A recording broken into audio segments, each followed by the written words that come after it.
Hey everyone, and welcome to this explainer. Today, we're diving into a really fascinating report that analyzes exactly how major international media outlets, specifically looking at the BBC and Al Jazeera, cover the Kashmir region. Now, we all know these are highly sensitive geopolitical issues, right? But our goal today is just to neutrally map out what this source is arguing regarding international journalism, media framing, and the potential biases that pop up depending entirely on which side of the border an event happens to occur. Here's how we're going to break this all down today. First, we'll look at the June 2026 protests. Then, we'll examine the media framing around them, explore the coverage double standard, explain the roots of this media bias, and finally, look at the source's demand for consistency. Let's get right into it.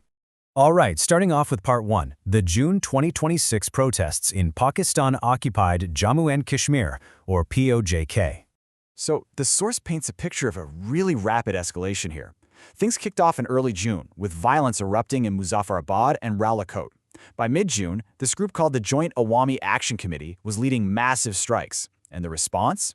Authorities actually banned them using anti-terror laws.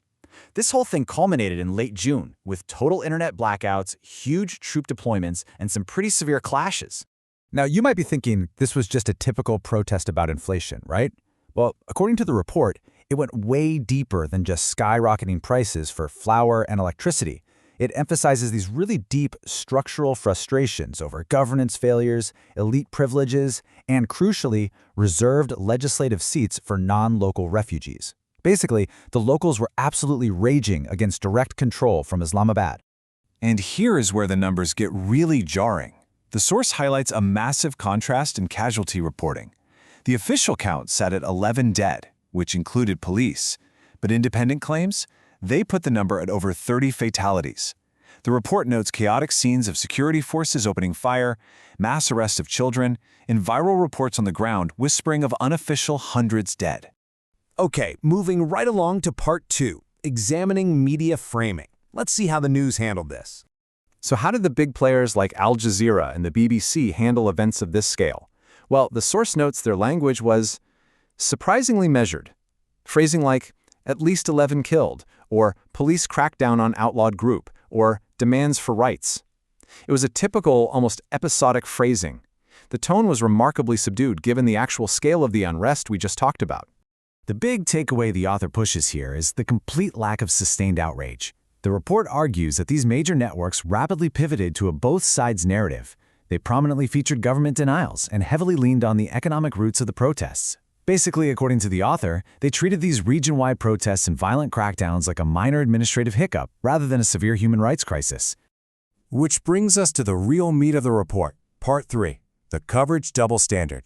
This is the core thesis right here, and it's like looking at two completely different dictionaries. The source finds a glaring double standard in the terminology used. Look at this. Identical themes receive radically different labels, depending entirely on which side of the line of control they happen. A security response in PoJK gets measured reporting, whereas in Indian-Kashmir, it triggers what the author calls excessive force marathons. Dissent in PoJK is just clashes over prices, while in Indian-Kashmir, it's immediately labeled suppression. And the report points out this really sharp irony regarding demographics. When PoJK locals protest against non-local political influence, it's framed simply as an economic complaint, or honestly just ignored. But any similar dynamic in India triggers immediate, wall-to-wall accusations of demographic engineering and settler colonialism. Plus, look at how state narratives are handled by these legacy networks. When Islamabad makes claims about external hands or blames the Indian intelligence agency RAW for the protests, the report says those conspiracy theories get uncritical airtime. Conversely, when Indian officials present actual evidence of cross-border terror sponsorship, it gets heavily caveated with phrases like India claims, Pakistan denies. So you have to ask, why the huge gap? Let's get into part 4, explaining the media bias. The explainer breaks these editorial choices down into 3 distinct operational and ideological drivers within international media: access and incentives, an ideological lens, and verification double standards. First up, access and incentives. The report makes this really interesting argument that India's noisy, open democracy actually provides super easy material for English-speaking critics. It's accessible.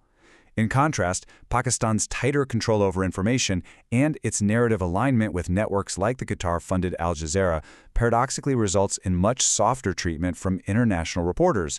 Then there's the ideological lens. The author suggests there's this entrenched post-colonial underdog framing favored by certain journalists.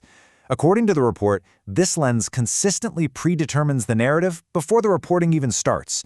It paints a rising, democratic India as the villain, while frequently excusing or just downplaying structural failures happening within the Pakistan or China orbit.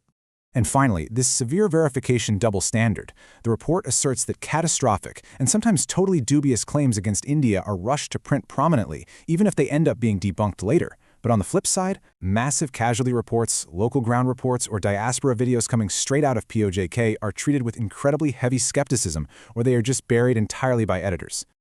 All right, wrapping things up with Part 5, the demand for consistency.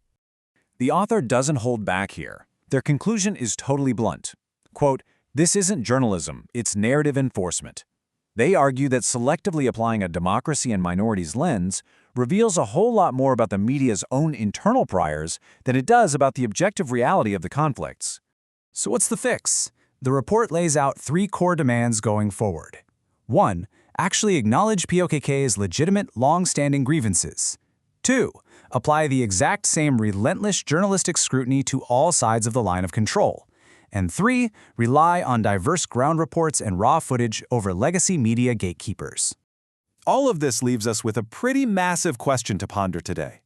If legacy media outlets are really enforcing narratives rather than universally reporting facts, how should we adapt our own media consumption habits to actually find the truth? It's a really challenging question about who exactly we trust to filter our global news. Thank you so much for joining me to unpack this explainer, and definitely keep questioning the framing of the information you consume out there. Catch you next time.